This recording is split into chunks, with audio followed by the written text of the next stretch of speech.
잠언 24장 1절부터 22절 말씀 보겠습니다.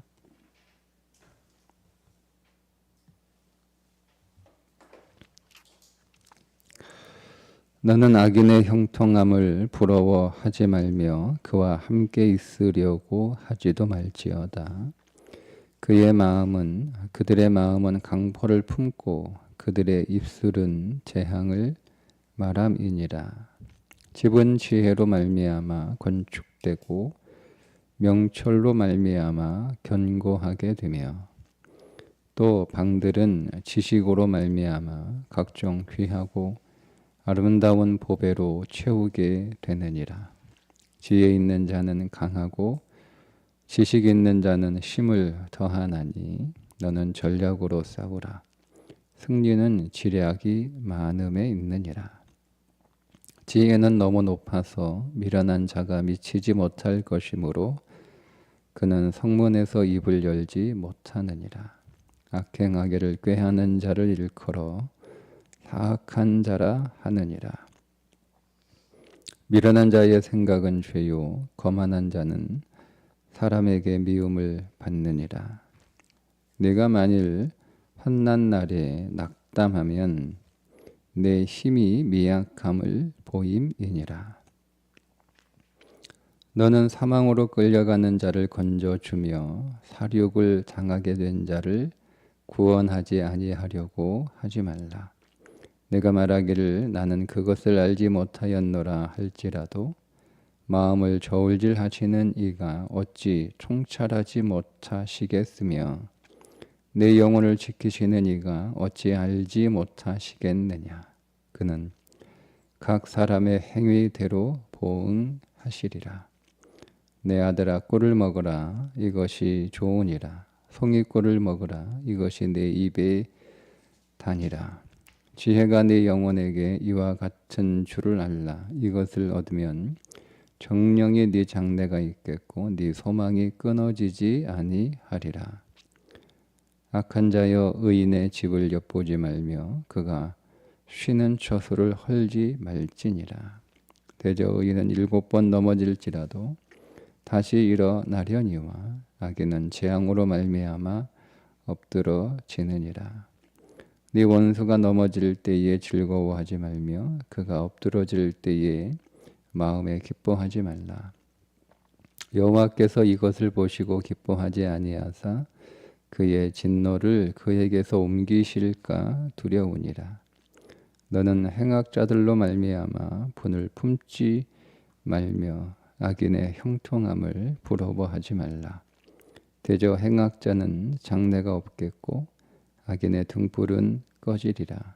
내 아들아 여호와와 왕을 경외하고 반역자와 더불어 사귀지 말라. 대저 그들의 재앙은 속히 임하리니 그 둘의 멸망을 누가 알랴. 아멘. 자, 오늘은 현자들의 교훈 19번째부터 30번째까지의 내용입니다. 하나씩 보겠습니다. 자, 1절. 너는 악인의 형통함을 부러워하지 말며 그와 함께 있으려고 하지도 말지어다. 여기서 악인은 각종 범죄를 저지르는 사람들뿐만 아니라 그것을 넘어서서 하나님의 말씀대로 살지 않는 모든 자들을 가리킵니다. 그러니까 하나님의 말씀대로 살지 않는 자들이 설사 이 땅에서 우리가 보기에 형통한 삶을 살고 있다 할지라도 부러워하지도 말고 그들과 함께 하지도 말라. 그런 말씀이 되겠습니다. 2절에 의하면 그들의 마음은 강포를 품고 그들의 입술은 재앙을 말함이니라. 그러니까 지금 당장은 별 탈 없어 보여도 결국엔 재앙을 당한다는 말씀이겠죠. 그러니까 하나님을 의식하지 않고 살아가는 사람들, 그러니까 때로는 우리도 하나님을 의식하지 않고 그렇게 살고 싶은 죄성이 우리 안에 있어요. 그래서 우리는 계속 하나님을 의식하면서 살아가는 것이 그것이 율법의 짐이 되거든요. 그것이 율법의 짐으로 여겨질 때 그 짐을 지고 있지 않은 사람들을 보면 좀 부럽기도 하고 그렇게 살아볼까 하는 마음도 생긴단 말이에요. 이게 우리 죄의 본성이기 때문에. 근데 그런 사람들이 별 탈 없이 살아가는 것처럼 보인단 말이에요. 나도 한번 그렇게 살아볼까? 라고 하는 생각이 우리 안에 들어올 수 있는데, 그러나 지금은 별 탈 없어 보여도 결국 그들의 인생의 결론은 재앙이다. 그러니 부러워하지도 말고 그런 사람들과 어울리지도 말라는 말씀입니다. 20번째 3절과 4절인데요. 집은 지혜로 말미암아 건축되고 명철로 말미암아 견고하게 되며 또 방들은 지식으로 말미암아 각종 귀하고 아름다운 보배로 채우게 되느니라. 그러니까 인생을 건축에 비유하면 우리는 지금 집을 짓고 있는 거예요. 그러니까 사람이 살고 있는 집은 여러분이 살고 있는 주택이 여러분이 살고 있는 집이 아니고 보이지 않는 집이 있어요. 내가 그 집에서 지금 살고 있는 거예요. 그 집에서 지금 내가 살고 있는 거예요. 그러니까 보이지 않는 그 인생이라고 하는 집이 어떠한가가 그게 중요한 거예요. 내가 살고 있는 주택이 어떠한가는 그냥 육신이 잠시 머무는 것에 불과한 거잖아요. 그게 우리 인생은 아니잖아요. 여러분 그게 인생이라면 그거는 너무 인생이 초라하지 않나요? 우리가 살고 있는 주택이 내 인생이다. 그러니까 대부분의 사람들은 자기가 살고 있는 주택을 자기의 인생인 줄 알아요. 내가 어디에 있는 아파트, 뭐 몇 평짜리 아파트, 얼마짜리 아파트, 뭐 이게 자기 인생인 줄 알아요. 그냥 그거는 비피하는 그냥 건물에 불과한 거예요. 아무것도 아니에요. 뭐 좋은 그런 주택에 산다고 해서 그 인생이 뭐 잘 사는 인생도 성공한 인생도 아니에요. 진짜 내가 살고 있는 집은 보이지 않는 집이 있거든요. 보이지 않는 집. 그 집은 보이지 않지만 내가 어떤 집에 살고 있는지는 다 알아요. 자기가. 그게 지금 내가 살고 있는 집인데 그 집은 무엇으로 지어지는 거냐면 하나님을 경외하는 지혜로 건축된다는 거예요. 그건 돈으로 지어지는 게 아니에요. 그러니까 세상의 지식으로 지어지는 것도 아니에요.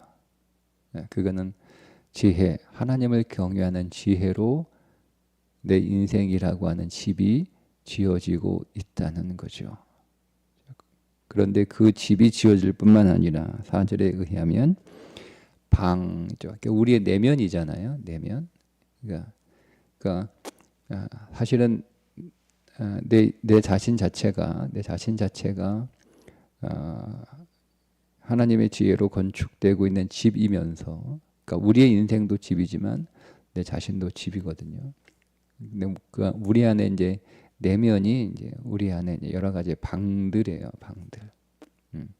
자, 그 방에 하나님의 지혜로 뭐가 각종 귀하고 아름다운 보배들로 채워지게 된다. 그러니까 우리의 내면이 그렇게 귀하고 아름다운 보배로 채워지는데 그게 하나님을 경외하는 지혜로 건축되고 채워진다.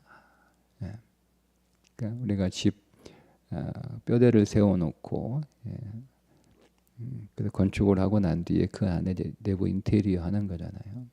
그건 역시 하나님을 경외하는 지혜로 되는 것이다. 그게 인생의 지혜라는 거예요. 수백 년을 살아온, 수천 년을 살아온 현자들이 그들의 인생을 쭉 이렇게 보고 우리의 가장 잘 사는 인생은 하나님을 경외하는 지혜로 지어지는, 그리고 그 내면이 그렇게 아름답게 꾸며지는 그런 사람이 가장 잘 사는 사람이다는 결론을 낸 거죠.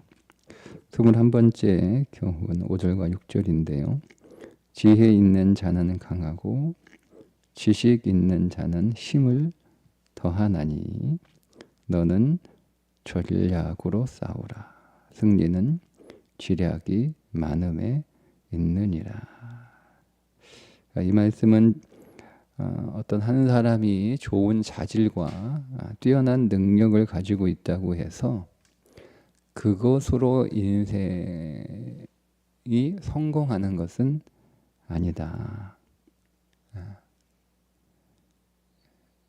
성공하는 인생은 인생의 주관자가 되시는 하나님을 경외하는 지혜로 살아갈 때 참된 의미의 승리와 평안을 누리게 되는 것으로 전투를 수행할 때 단순히 군사가 많고 무기가 좋고 그 전투력이 강한 군대가 이기는 것이 아니고 좋은 뛰어난 전략을 가지고 있는 군대가 승리한다는 말씀을 비유로 인생도 그와 같다.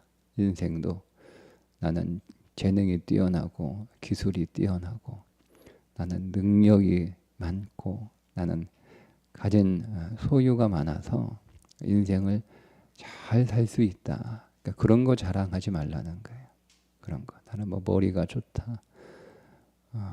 뭐 이런 거 자랑하지 말라는 거. 인생은 그런 것으로 살아가는 게 아니고 전략으로 살아가는데 그 전략이 하나님을 경외하는 전략, 하나님의 지혜로 말미암는 전략으로 살아갈 때 비로소 인생이라고 하는 전쟁에서 승리한다는 거예요. 우리가 인생이라고 하는 전쟁터에서 승리하는 삶을 살아가도록 우리가 자녀들을 양육하는 거잖아요. 예? 그래서 우리가 이런저런 무기들을 손에 들려주는 건데 거기에 진짜 있어야 될 무기가 뭐라는 거예요? 하나님을 경외하는 지혜라는 거예요. 그거 없이 아무리 좋은 무기, 아무리 좋은 실력을 갖추어져도 승리하는 것은 아니다라는 말씀입니다. 22번째 교훈 7절인데요. 지혜는 너무 높아서 미련한 자가 미치지 못할 것이요 그는 성문에서 입을 열지 못하느니라. 두 가지 의미가 있는데 하나는 지혜가 너무 높아서 미련한 자가 접근할 수 없다는 의미가 하나 있고요. 두 번째는 지혜가 너무 높아서 미련한 자가 그 가치를 이해할 수 없다는 의미를 가지고 있습니다. 그래서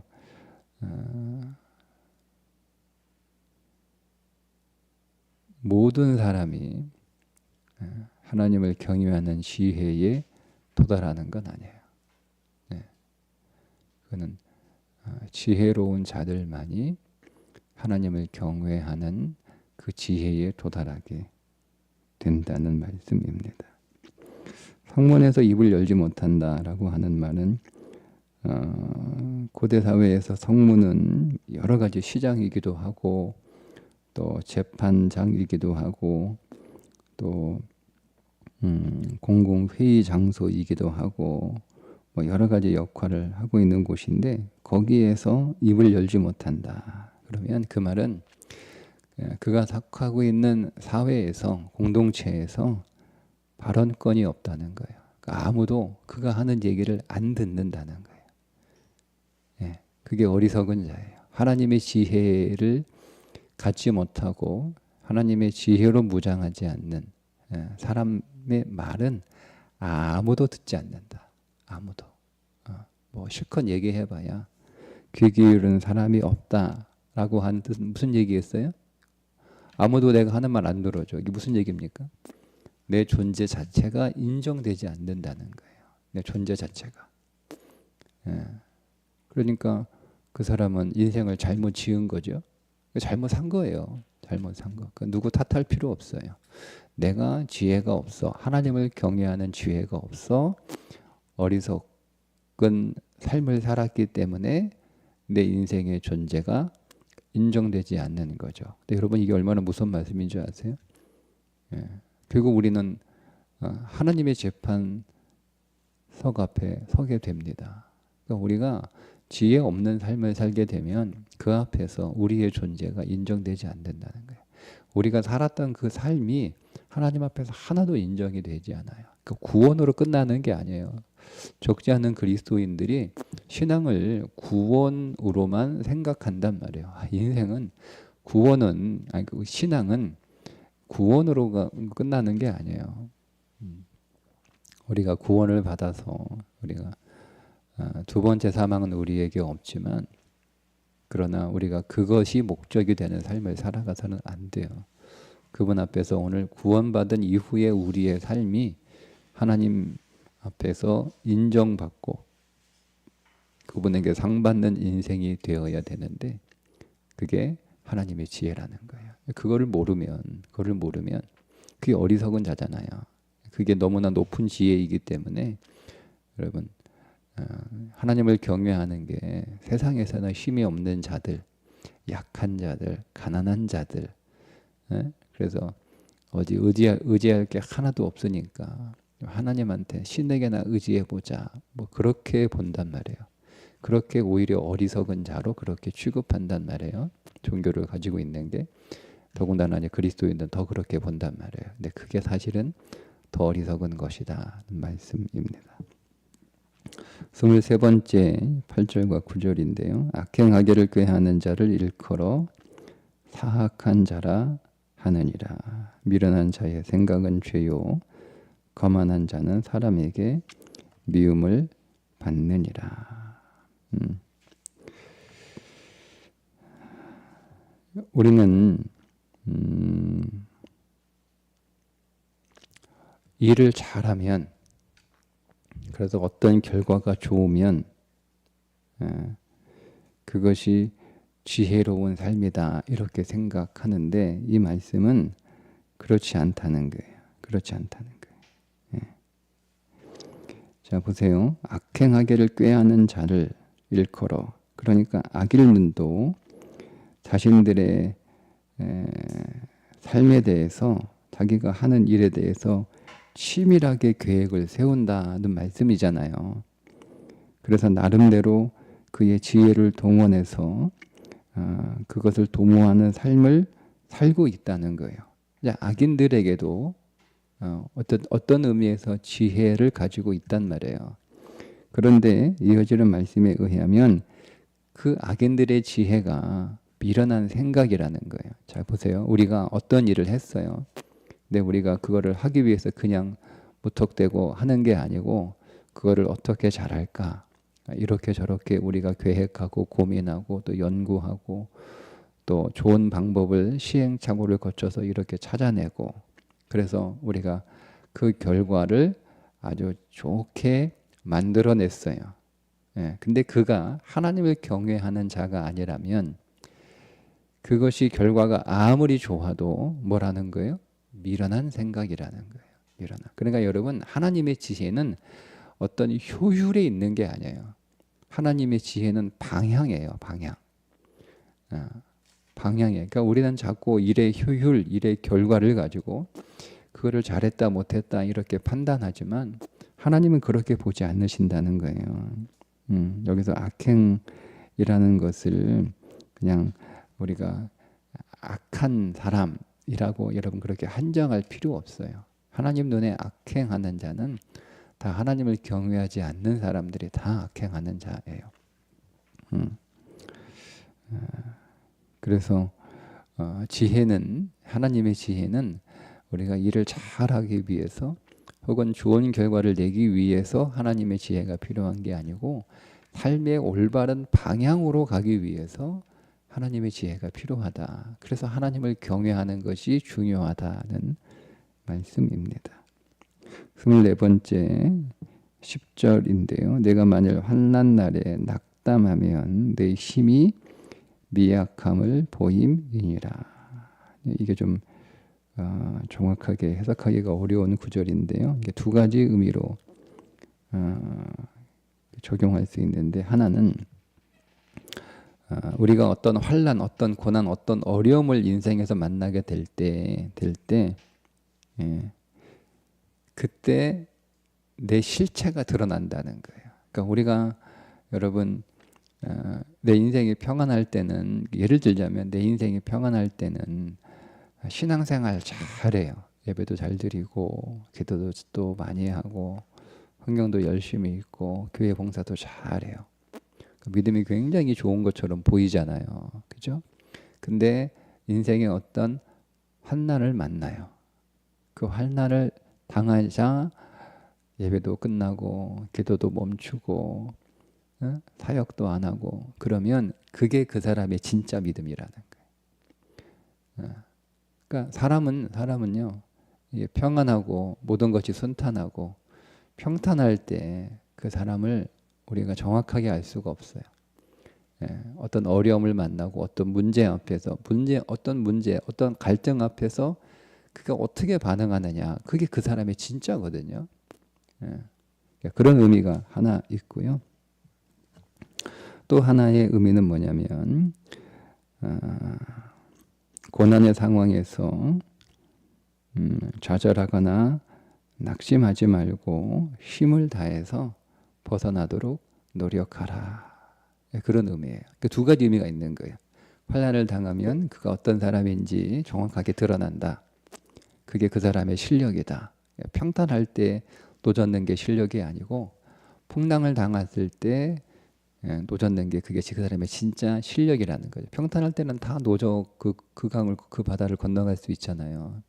그때는 야 저거 또 잘 졌네 이렇게 보여지지만 진짜 실력은 그 풍랑을 당해봐야 그 진짜 실력자인지 그 실력이 드러난다는 의미이기도 하고, 두 번째는 그렇게 풍랑을 당했을 때 낙심하고 좌절하고 주저앉고 그러지 말고 열심히 힘을 내서, 절망하지 말고 소망을 갖고 힘을 내서 그 풍랑을 뚫고 나갈 수 있도록, 반드시 뚫고 나갈 수 있으니까 그렇게 힘을 내라. 그런 두 가지 의미로 이 말씀을 이해할 수가 있습니다.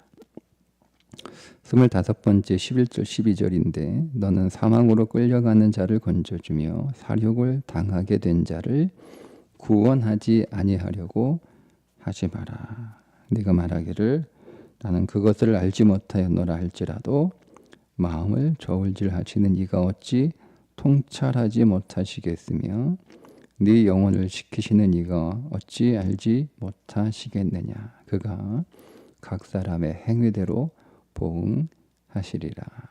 여기서 11절에 사망으로 끌려가는 자, 살육당하는 자.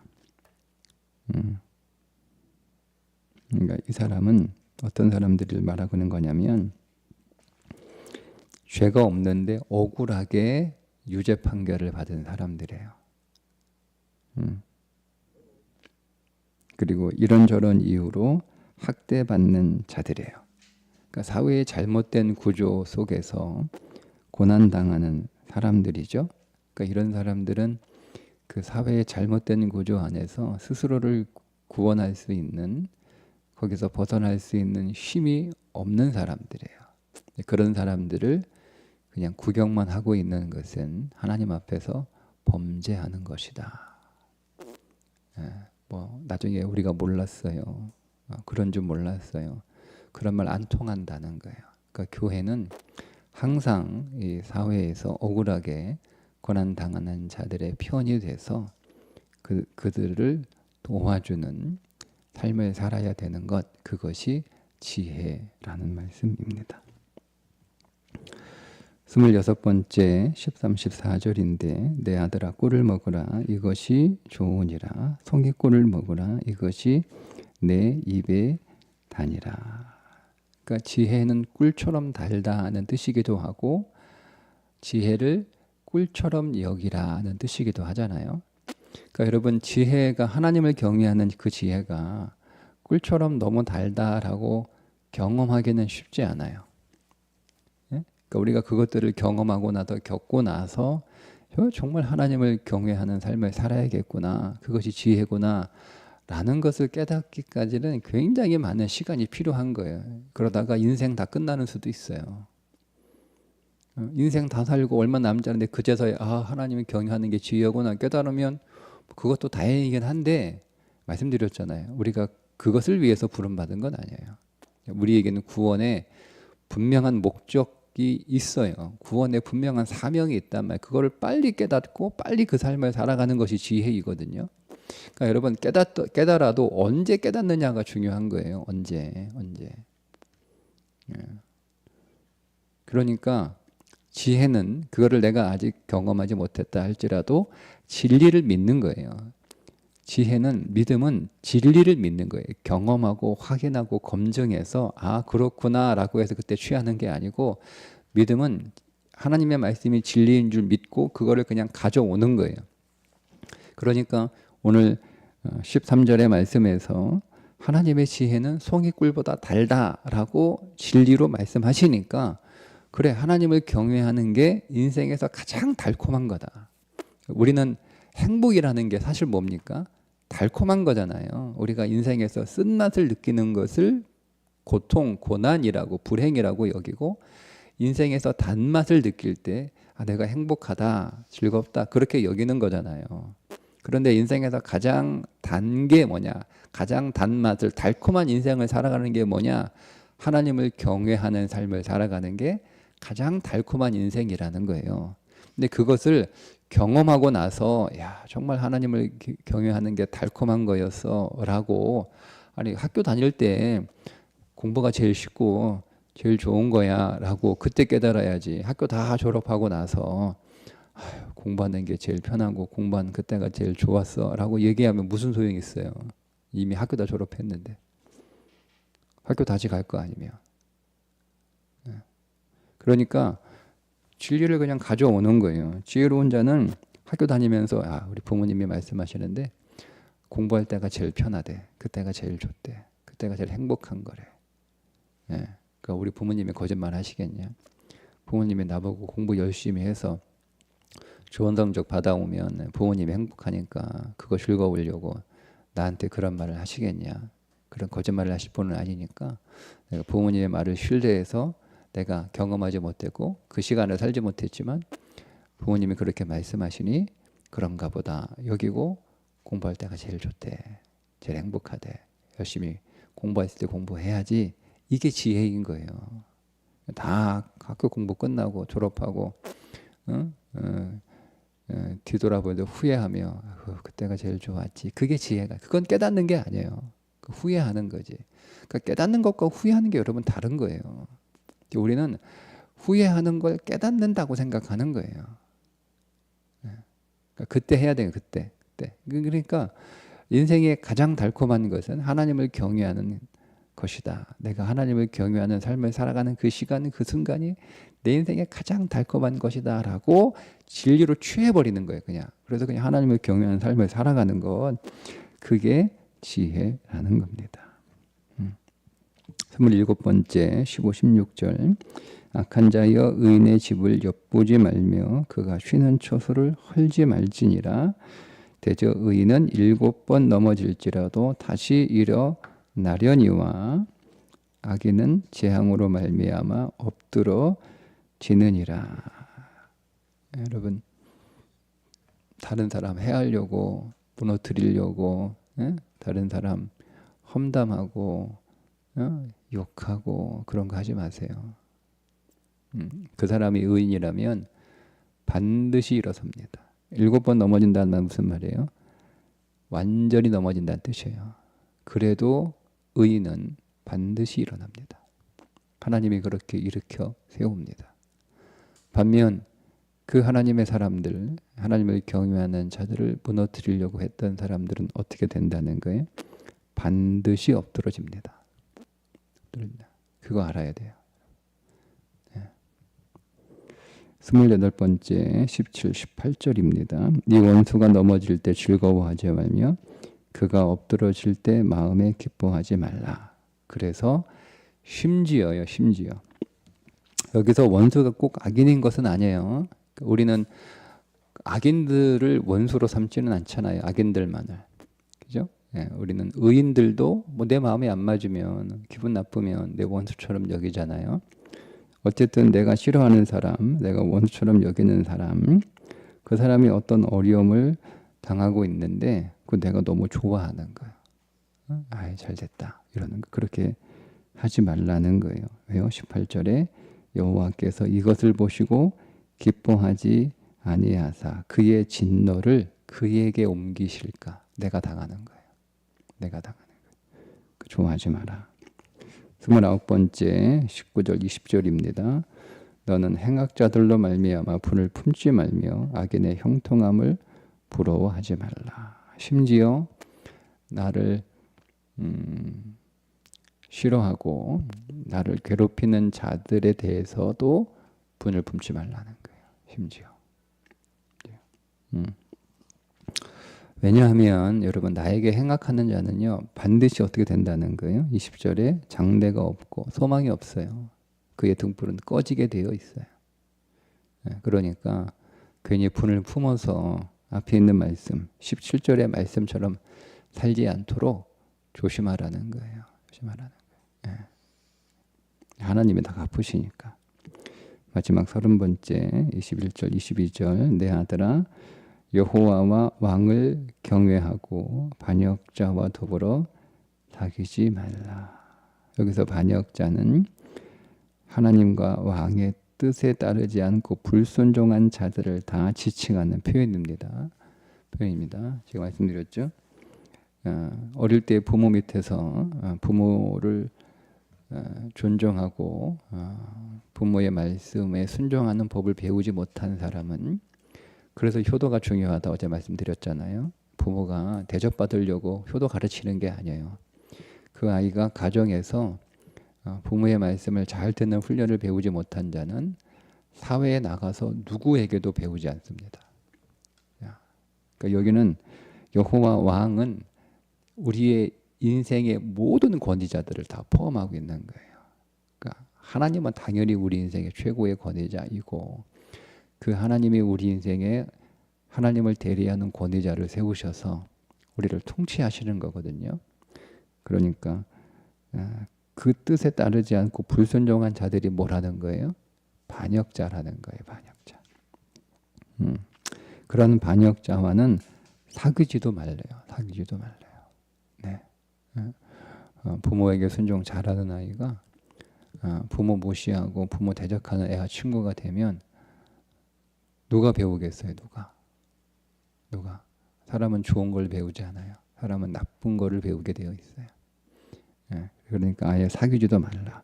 그러니까 불순종하는 삶과는 사귀지도 말라. 이게 현자들의 교훈의 30가지 교훈 가운데 결론이에요.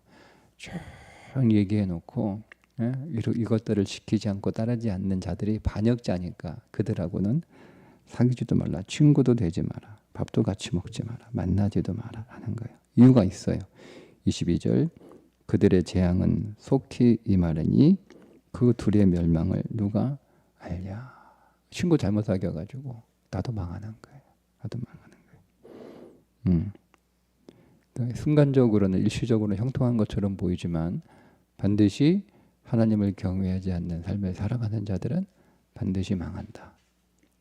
는 것이 현자들의 마지막 결론입니다. 그러니 여러분 하나님을 경외하는 삶이 얼마나 중요한 삶인지 이미 현자들이 얘기하는 거예요. 말씀드렸죠. 이 내용은 애굽에 있는 애굽에서 그 나온 현자들의 교훈과 그 비슷합니다. 그러니까 이거는 교회만의 지혜가 아니라는 거예요. 세상의 지혜인 거예요. 세상의 지혜. 그러니까 세상도 이런 지혜를 말하고 있는. 그러니까 이게 인생의 결론이라는 거잖아요. 하나님을 경외하는 것이 가장 잘 사는 거다. 그 지혜가 항상 우리 가운데 살아있기를 주님의 이름으로 축복합니다. 기도하겠습니다. 하나님을 경외하는 삶이 가장 달콤한 삶인 것을 우리로 믿음 안에서 먼저 취하게 하시고 그 삶을 진리 안에서 살아가는 자들이 되게 해 주셔서 은혜로다. 나로 이 말씀을 믿게 하신 주님의 사랑이 크다. 그렇게 하나님을 찬송하는 인생의 결론이 되게 해 주옵소서. 예수님의 이름으로 기도합니다. 아멘.